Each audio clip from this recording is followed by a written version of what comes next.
This festive season, make sure you stock up on Ring devices, which range from video doorbells to alarm and cameras. These easy-to-install smart home security products will give you peace of mind while you're away, as you can see, hear and talk to visitors from anywhere. Ring's products are available at Takealot, Builders Warehouse, Incredible Connection, Vodacom and Leroy Merlin, because with Ring, you're always home.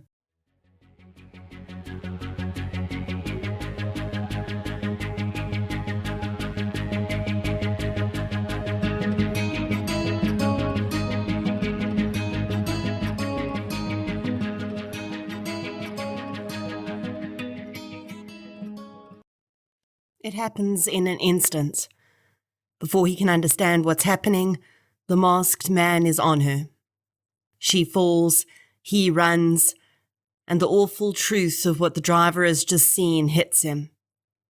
The knife, the blood, her screams. He rams his car into gear and gives chase. This is True Crime South Africa. I'm Nicole Engelbrecht, and you're listening to episode 140, The Murder of Charmelin Davids.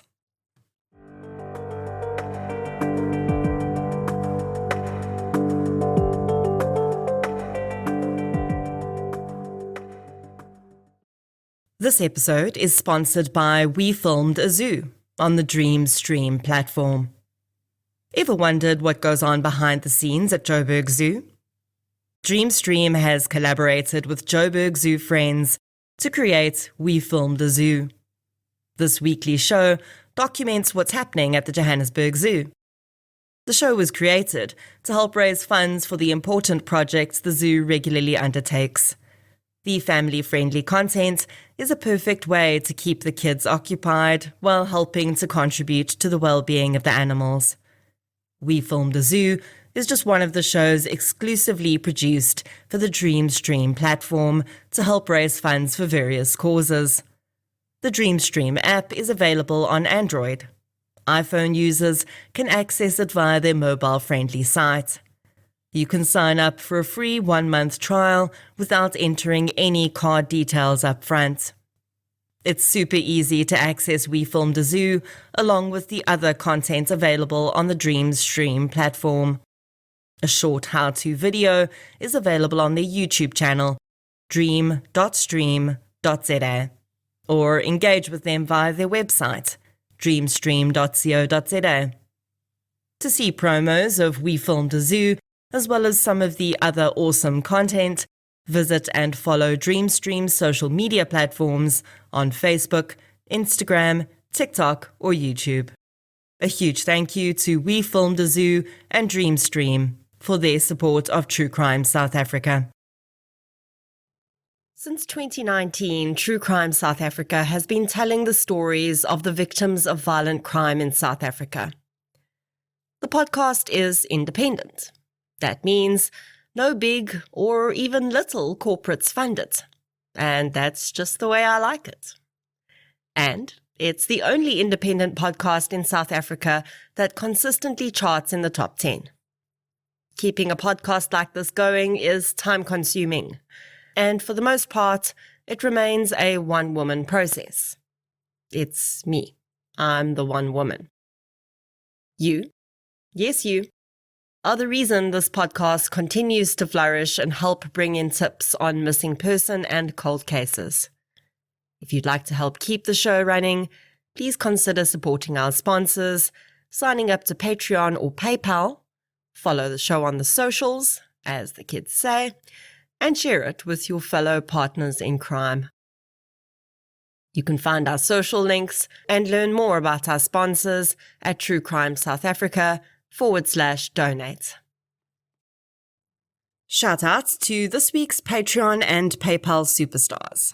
A huge thank you goes out to Naniwe Tabede, Hazel, Elizabeth Cole, and Janice K for your support on Patreon. Thank you so much, everyone. Patreon supporters get one additional exclusive episode a month, a shout-out on the pod, and other exclusive content, including Q&As with me, as and when it's available. It's a minimum of $1 a month. I think you should do it. Please. And thank you. Kiaba. Unfortunately, today's case is one that is becoming all too frequently reported on. Murder by an intimate partner to end a marriage or relationship when the murderer, for whatever reason, doesn't just want to divorce or break up. While intimate partner murders are often the end results of years of physical abuse, this is not always the case.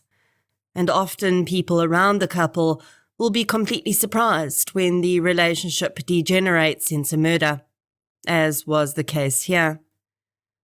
That's because emotional abuse is insidious and often well hidden. Very often, even the victim doesn't realize that what they're experiencing is emotional abuse until it's too late. In researching this case, I used the book Stellenbosch Murder Town by Julian Janssen, as well as several media articles. So let's get into episode 140, The Murder of Charmelin Davids. The following episode may contain sensitive material, including descriptions of violence, sexual assault, or graphic descriptions of injuries to victims. If you feel you may be triggered by such material, please consider this before accessing our content. To access trauma counseling or services, please see the helpline information on our show notes.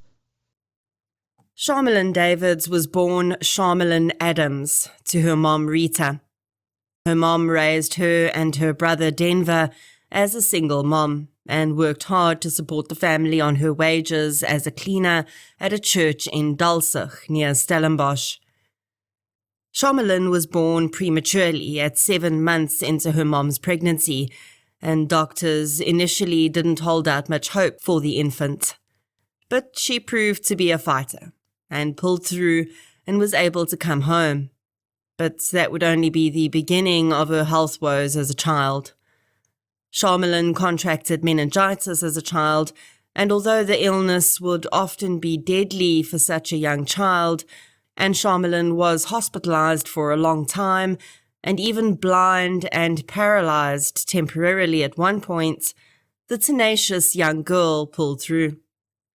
Unfortunately, Charmelin would struggle with ongoing health issues as a child, with asthma being a huge issue for her. As a teenager, she was working at a restaurant as a waitress when she'd had a severe asthma attack and had to be rushed to hospital. By the time the ambulance arrived there, she was no longer breathing and had to be resuscitated. Her asthma would plague her throughout her life, but she never really let it get her down. Her brother Denver says that Charmelin was a fantastic cook and brilliant at needlework. She was also extremely generous and would do anything she could to help other people. Charmelin met the man she would eventually marry, Jerome Davids, when she was in matric. He was 3 years older than her and took her to her matric farewell. After that, both started working, and Jerome and Charmelin continued dating and eventually moved in together. They married in 1999. Jerome did well in his career. He worked at Telkom as a technician for a few years before going to work for a food logistics company. He had quite a few perks from that employer, including a company vehicle he was allowed to use. Charmelin worked in the retail sector for most of her career and was running a biltong kiosk at the local Pick n Pay in 2009. Charmelin's brother would later say that his sister's marriage had become very tumultuous in 2008. She suspected that Jerome was cheating on her, and although he denied it every time she confronted him, she eventually found proof on his phone and ended up contacting the woman that Jerome was seeing. The woman had told Charmelin that Jerome had told her that they were getting divorced and that Charmelin had moved out of the house. This was news to Charmelin, who up until that point had thought there was no issue in her marriage. She told the woman that this was not true and that they were very much married and not planning on getting divorced. Despite all of this evidence, Jerome continued to deny that he cheated on Charmelin. I think that anyone who's experienced this type of situation will agree that this classic gaslighting is almost the worst part. Charmelin knew she was right. She had irrefutable evidence, and yet Jerome refused to admit it. He flat out denied it was true. That kind of thing will mess with your brain, make you think you're losing it. If it carries on long enough, you might actually convince yourself that you are wrong, because surely no one could lie straight-faced over and over like that. Oh, and this is also called emotionally abusive behavior. Undoubtedly, Jerome would also have been doing the same to the other woman. He would have told her that Charmelin was crazy and lying, and they were getting divorced, and she had moved out. Charmelin's brother had been aware of his sister's suspicions about Jerome's infidelity. He'd warned his brother-in-law himself that if he hurt his sister, he was going to have him to deal with. Again, Jerome had denied it, even though Denver had been told by several neighbors that Jerome was seeing a woman from Somerset West. Jerome claimed that they were lying and out to get him. The tension between Charmelin and Jerome had continued, and on the 8th of May 2009, Denver had gone to their house to visit them to see if he could help sort out their issues. He found Jerome having locked himself in the bathroom, while Charmelin was extremely upset at having found more evidence that her husband had continued his affair. Denver sat with his sister for a little while that evening, and she told him that she and Jerome were going to work on their marriage and that they would be getting counseling from the church. By the time Denver left that night, he said Charmelin seemed a little bit more hopeful. He could have no idea that this would be the last time he would see his sister alive. On Saturday, May the 9th, Charmelin wanted to do some grocery shopping. Jerome said he wanted to go to the Merriman Racing Club to check the balance he owed on his tab there. Charmelin asked if he'd drop her off at the cheese factory shop in the Plankenberg Industrial Office Park. He did so, and she said she would text him when she was finished so that he could collect her. About half an hour after he dropped her off, Charmelin had finished her purchases at the factory shop and started walking up Stoffel-Smith Road. A passing motorist witnessed what happened next. A man ran up to Charmelin with something covering his face, which the motorist initially thought was a balaclava, but later turned out to be a knee guard pulled over the man's face. The man was wearing a heavy jacket with a fur-lined hood, tracksuit pants, tackies, and a black cap. He pulled a knife out of his pocket and began to stab Charmelin, who shouted out. He stabbed her several times before she fell to the floor, bleeding profusely. The attacker then turned and ran down the road. The motorist pursued him, hoping to clip him with his car so he could tackle him down and restrain him until he could get police there. The man ran toward the Merriman Racing Club, and the motorist took his chance and swerved into the parking lot and touched the attacker with his car's bumper. Unfortunately, he was not knocked down. He just stumbled, righted himself, and then ran inside the club building. The motorist parked outside the entrance. He'd been in the club, and he knew that there was only one way in and one way out, so he decided to call police, keep an eye on the club, and ensure that he didn't miss the attacker exiting. A few minutes later, the man did appear again, but he was dressed differently, and almost immediately went back inside, clearly having spotted his pursuer still parked in the parking lot. Back at the scene of the crime, Charmelin was not doing well. She was losing a considerable amount of blood. Several passers-by did stop to offer her assistance.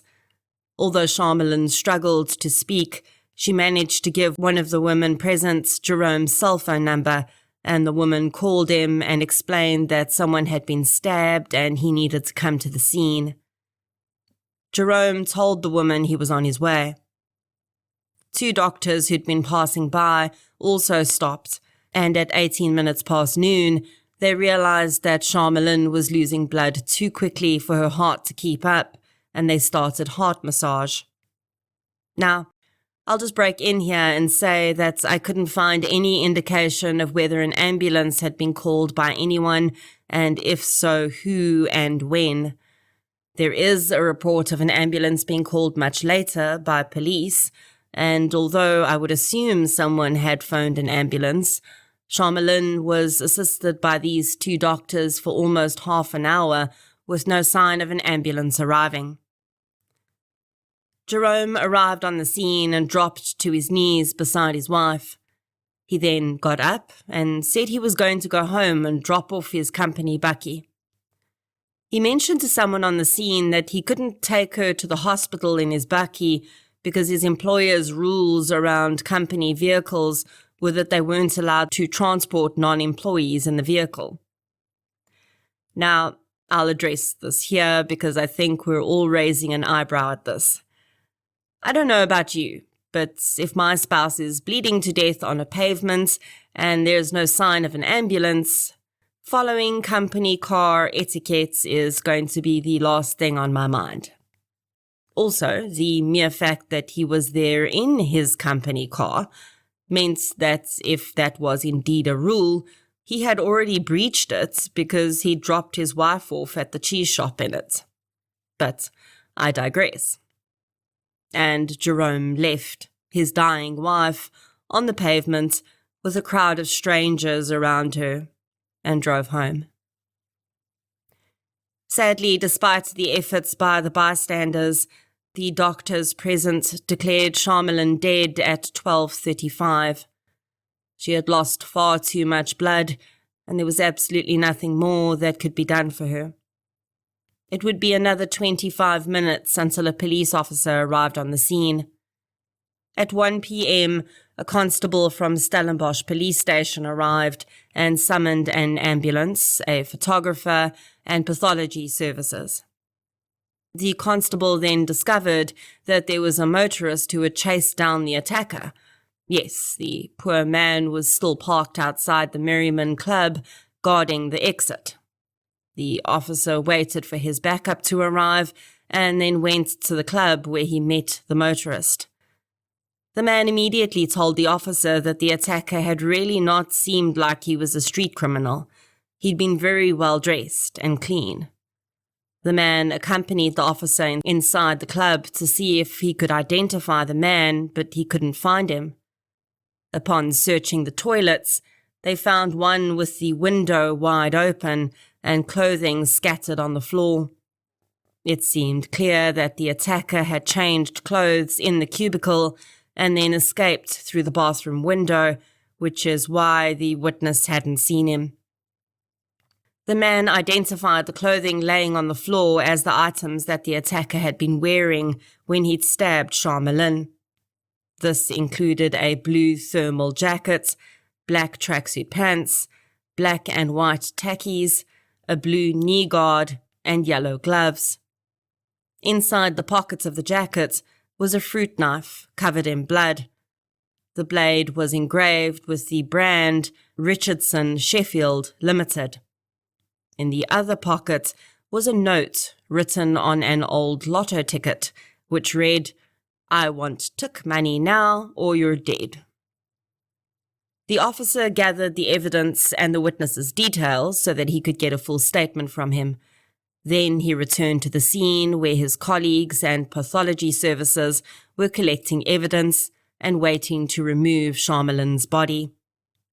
By this time, Jerome had telephoned Charmelin's uncle and told him that she'd been stabbed.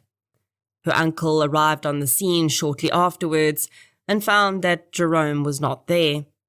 Jerome did arrive 10 minutes later and ran to his wife's body, threw back the blanket she was covered with, kissed her face, and covered her back up again. He then went to hug Charmelin's uncle, and he noticed that Jerome had blood on him. He also noticed that Jerome was limping and his elbow was injured. The man didn't ask for an explanation as to how Jerome had been injured, but did take him to the doctor to have his injuries tended to. The detective who would be the investigating officer on this case, Detective Constable Stephen Adams, who you've heard me mention before on this podcast when cases take place in Stellenbosch, and is an excellent detective with a huge number of successfully solved cases to his name, arrived on the scene at 1:25 p.m. When he noticed that there was no handbag on the scene, he was quickly told that the victim's husband had taken it when he went to drop off his company vehicle at home.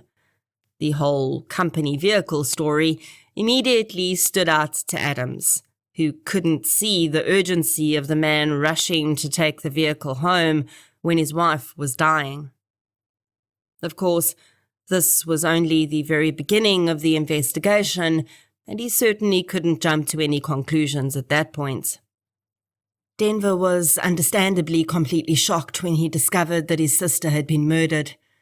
He recalled that he was almost glad in that moment that his mother had passed away 3 years before, because he had no doubt that having to tell her that her daughter had been murdered would have completely broken the woman. The devastated man had been given very little information about what had happened to his sister, so he went to visit Jerome to find out more. Unfortunately, he found that his brother-in-law was in a severely sedated condition, and he wasn't able to get much more out of him. After photographs of the scene had been taken and Charmelin's body had been removed, Adams returned to the police station and picked up 2 of his colleagues. He wanted to head over to Charmelin's house and speak to Jerome, and he preferred to have other officers with him. When they arrived, they found Jerome in the same condition that Denver had. They were able to retrieve Charmelin's handbag and found her cell phone and purse inside with 300 rand in it. Adams immediately remarked that this didn't look like a robbery to him. Jerome began to sob loudly. Adams then asked if he could see Jerome's cell phone. The woman who'd initially sat with Charmelin and phoned Jerome had moved on from the scene by the time police had arrived, so Adams wanted to get her cell phone number off Jerome's phone. Jerome handed him a Nokia and told him he could take it with him if he wanted to. Adams asked Jerome's family, who'd gathered around to support him in his time of need, to ensure that he didn't take any sedatives the next day, as he needed to take his statement. They agreed, and an arrangement was made for Jerome to go to the police station the next morning. Back at the police station, Adams started going through Jerome's phone. He immediately identified messages from a woman who was clearly not Charmelin, but were very flirty and romantic in nature. He then also found photographs of Jerome and a woman on the phone as well. When one of Adams' colleagues looked at the pictures, he actually recognized the woman as someone who lived near to him in Somerset West. With infidelity on Jerome's part clearly on the cards, the officers felt it was more vital than ever to speak with him.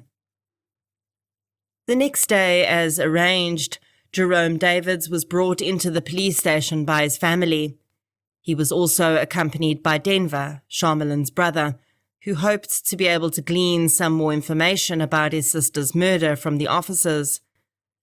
The family members who accompanied Jerome immediately apologized to the officer and said that despite their promise to him, Jerome had managed to take a handful of sleeping tablets without their knowledge.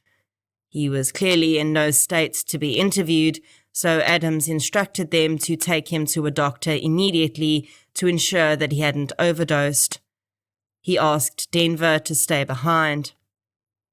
Adams asked Denver about Charmelin's marriage, and he relayed the information about his sister's suspicions that her husband had been cheating. Adams then brought out the items of clothing they'd found in the Merriman Racing Club bathroom.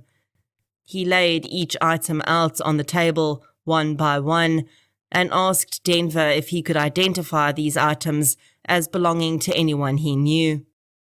Denver said that the tracksuit pants looked like a pair he'd seen Jerome wearing before. The knee guard he recognized as being similar to one Jerome had worn when he'd injured his knee in soccer. By the time Adams pulled out the black and white tackies, Denver began to shake. He squeezed his eyes shut and almost couldn't answer for a moment. He said that in 2007, his sister had bought him and Jerome identical pairs of shoes. Denver's own pair had been worn out and he'd thrown them out a while before, but he knew Jerome still had his because he'd used them a few weeks before when he went to a dance. Denver was starting to realize that there was a possibility that his brother-in-law may have had something to do with Charmelin's murder. When Adams produced the jacket, Denver said he'd seen people at Jerome's workplace wearing those jackets in the freezer rooms. The gloves were also similar to those that people used in the cold storage facility. By the time Adams was finished, Denver knew that Jerome was a serious suspect. Adams asked him not to approach Jerome about the crime, to keep his distance, and he assured him that he would try and close out the case as quickly as he could. Later that day, Adams interviewed one of the witnesses from the scene at his hotel and then drove through to Somerset West and interviewed the woman he believed Jerome had been having an affair with. The woman admitted that she had met Jerome on social media in 2008, and they chatted on Mixit. She hadn't initially realized he was married, and when she found out, she told him that they could only be friends. Jerome had wooed her, though, and eventually began to tell her that he was divorcing his wife and that she'd moved out of the home. She said that in April 2009, Jerome had told her that he'd gone to see a divorce attorney to start proceedings. She also said that he had visited her the day before the murder, which may have been what had sparked the disagreement between Charmelin and Jerome that Denver had witnessed. Jerome had then phoned the woman at 1:36 p.m. on Saturday to tell her that his wife had been murdered in a mugging. After leaving the woman's house, Adams went through to Jerome's place of work. He asked to see the jackets they used in the cold rooms, which were identical to the one found in the Merriman Club, and the gloves were identical too. Then he asked to see the knives they used. The supervisor produced a fruit knife with the words Richardson, Sheffield Limited engraved on the blade. By the time Jerome Davids eventually walked into Adams' office, not under the influence of anything, the investigating officer already had a mountain of evidence against the man. Jerome was accompanied by his father, and he asked if he could stay for the interview. Adams started out by asking Jerome where he'd been on the night before Charmelin was murdered. Initially, Jerome made up a story, but he finally admitted that he'd been with his girlfriend and that he'd been cheating on his wife for a year. Then Adams pulled out the shoes and the knife and asked him if he recognized the items. Jerome's face fell, and quite suddenly he reached out and grabbed the knife and held it to his throat, threatening to kill himself. One of the other officers managed to wrestle the knife out of his hands, and Jerome burst into tears and confessed to having killed Charmelin. His father was completely stunned and had to be helped out of the office as his son was placed under arrest.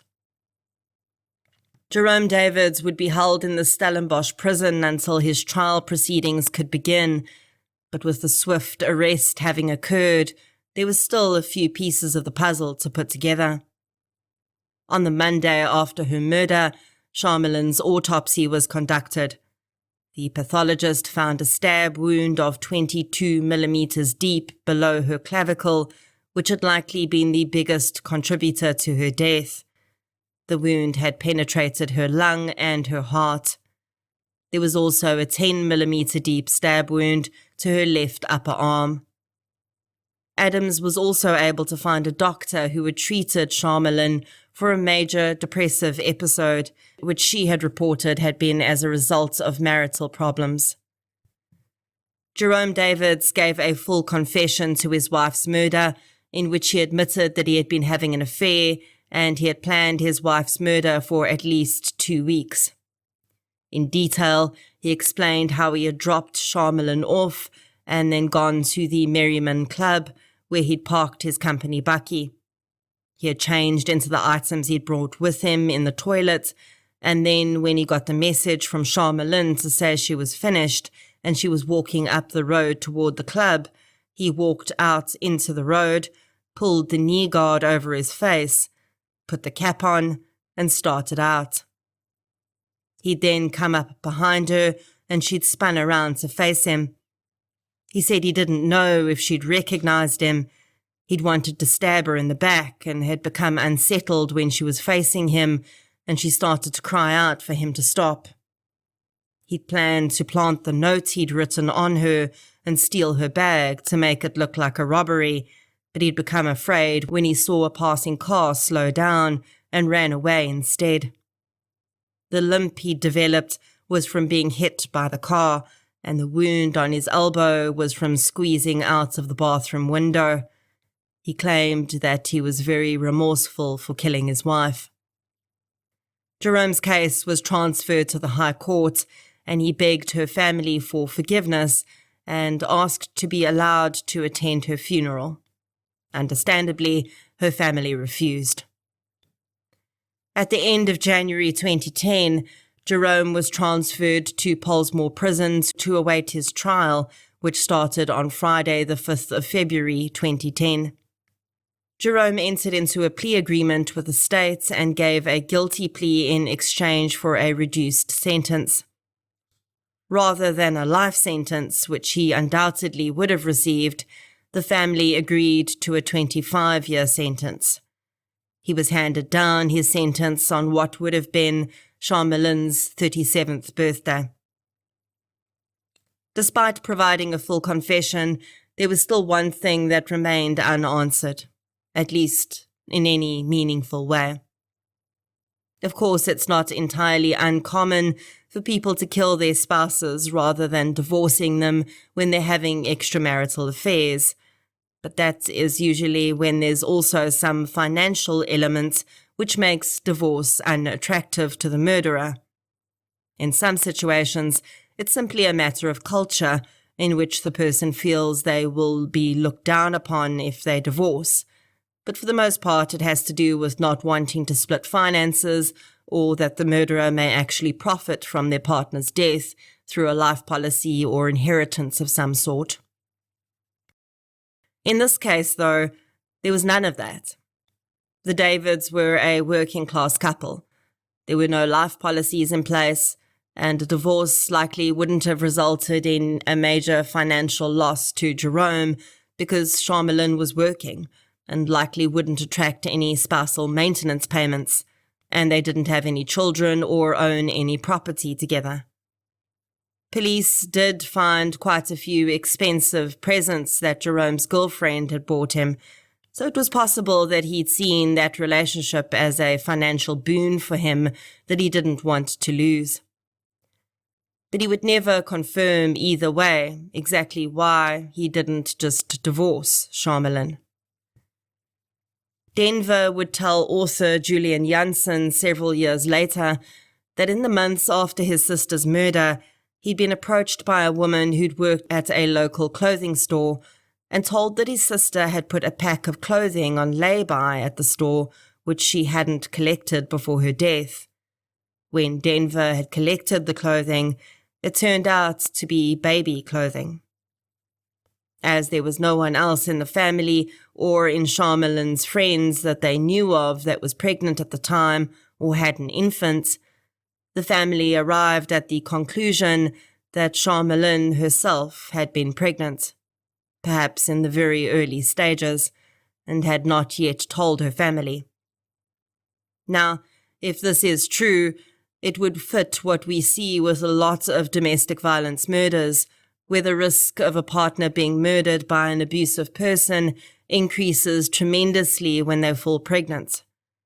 This would also, quite sickeningly, give a greater motive for Jerome's actions, because Charmelin's pregnancy may have stalled a divorce and he would have been financially committed to the child. It is entirely possible that Charmelin was pregnant, but I'm also pretty sure that this would have been picked up in the autopsy, so I don't know. Whether or not she was, I suspect that Jerome's real motive may have been even more superficial than money. Everyone in Jerome's life was completely shocked that he'd done this. Everyone described him as the nicest guy they'd ever met. The most friendly, the kindest, the most everything. And maybe that is really what Jerome was trying to protect. Perhaps he didn't want to be seen as the bad guy when his infidelity came out and he initiated a divorce with Charmelin. Maybe for him, it was all about image. And maybe he really thought that he could get away with killing his wife and no one would know it was him. Perhaps in his mind, it was all worth it to save face with his friends and family. Who knows what was going on in his head? Almost as soon as the jail doors clanged closed behind him, Jerome started writing letters, which, again, really seemed designed to boost his image. In one addressed to Charmelin's family, he wrote in December 2010, quote, "I have brought you much heartache, sorrow and pain. I am very sorry about what I did. I made a mistake and feel remorse for what I did to Charmelin, Muffin. I evaded my responsibility, namely my marriage, and yielded to a temptation and transgressed. Now I find myself in this situation. Charmelin is the last person I wanted to hurt. For a moment I lost concentration and became entangled in an unenviable situation. Neither Satan nor Charmelin can be blamed for my circumstances or feelings of guilt. Denver, I have gravely offended you and your family and caused you much grief." End quote. The letter is undoubtedly self-serving, casting a murder that he'd planned for 2 weeks as a mistake is just ridiculous. Him using her nickname is also disgusting.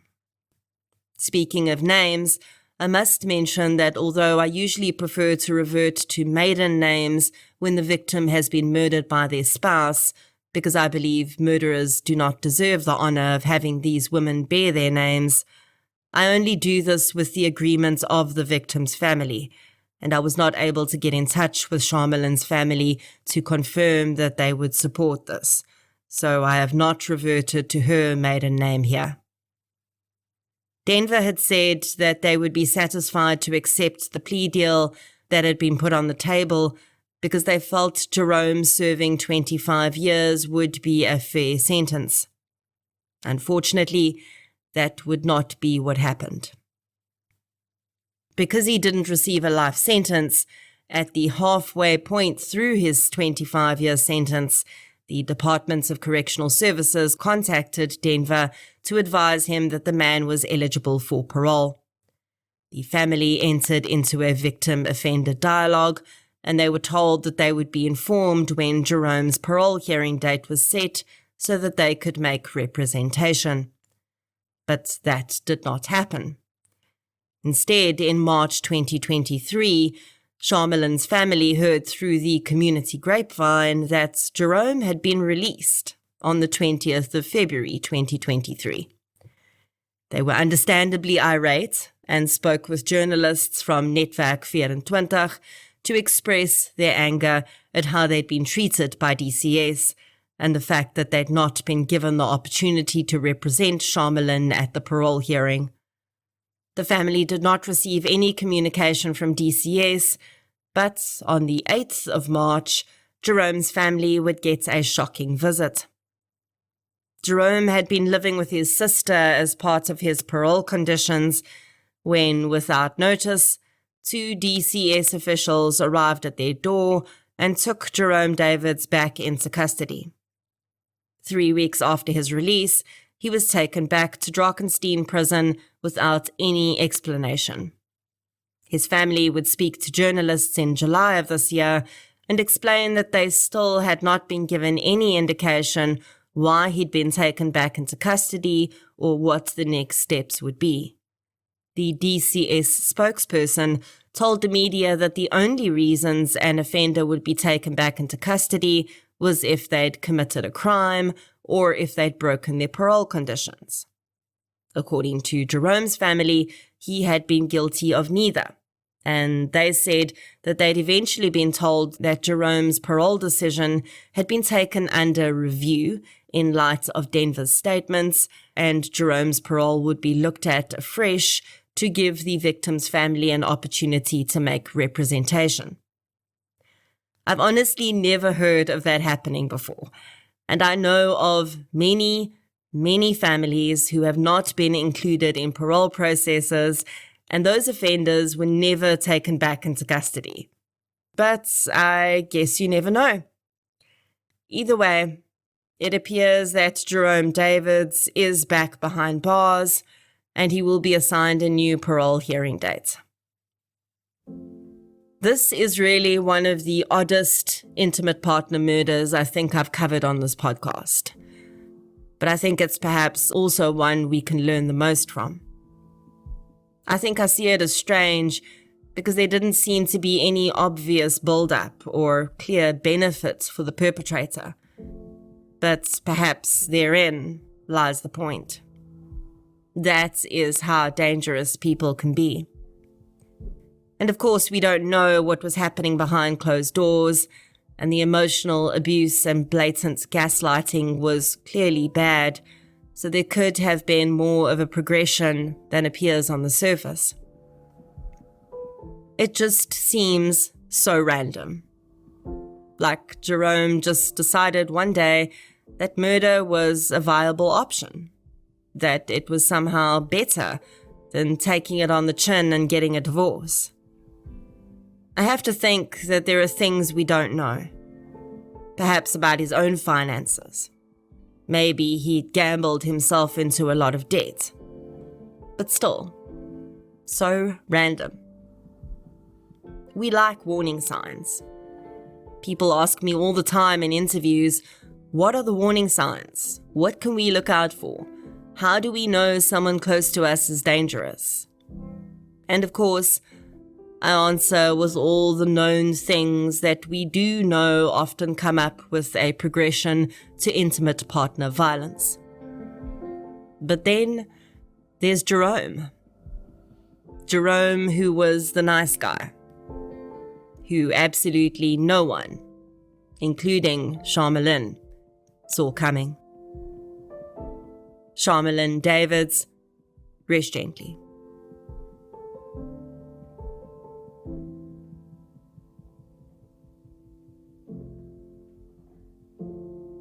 If you'd like to hear more victim-focused true crime content, please subscribe to True Crime South Africa on Spotify or the platform you're using to listen right now. If you're looking for something still related to real-life stories, but often with a more positive slant, you can check out my new podcast series, I Lived Through This. You can follow both podcasts on social media. We're on Facebook, Twitter, and Instagram. I'll be back next week with another episode. Until then, thank you for your support, and I'll chat to you soon. A healthier, happier, more productive life starts with good sleep. Make sure you invest in the right bed. Dial Bed stocks the best bed brands at the best prices. Shop at 76 stores nationwide or online.